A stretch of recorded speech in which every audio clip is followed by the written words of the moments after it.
In your someday project, you are going to use a graphic organizer to help you develop your thoughts and ideas. This tutorial will help you understand how to use your graphic organizer. You will need at least 2 graphic organizers to plan the minimum amount of slides for your project. You will need at a minimum 10 slides for your project, 10 goals that you want to have. So you will need at least 2 pages of the graphic organizer. You can get a graphic organizer from your teacher. You will need to staple it to your rubric and turn it in as part of your final grade for your project. The first thing that you want to do for your graphic organizer is write down your goal in the box on the left side of the paper. My goal is to build a house for Habitat for Humanity. In step 2, you want to list several potential ideas for visuals that relate to your goal. Remember, you want your visual to be the main part of your slide. It is the thing that people are going to connect to. It's what they're going to remember. So I listed several possible visuals that I could use to express my goal. One was the logo for Habitat for Humanity, or people building a house, a new house, or Jimmy Carter. Jimmy Carter was a former United States president who is heavily involved with Habitat for Humanity.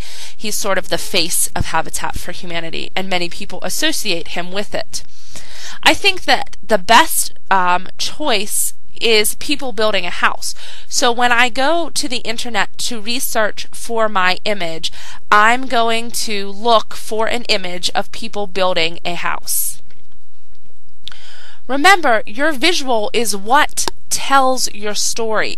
So you're really going to want it to have an impact on your audience. It's what they're going to remember about your goal. Remember, in our earlier video, we learned that people associate words and pictures and remember them much better. So you really want to find a strong image that relates to your goal. After you get this done, you will actually go to your teacher and have it approved. And your teacher may say that some of your visuals are not going to correspond well enough with your goal.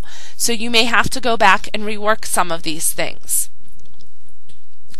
When you have your graphic organizer approved by your teacher, you will then watch the video tutorial about saving images from the internet. You will then need to come back to your graphic organizer and record the photo credit, the source of where you found your image. It's really important that we give credit to the people who put the image out there on the internet in the first place.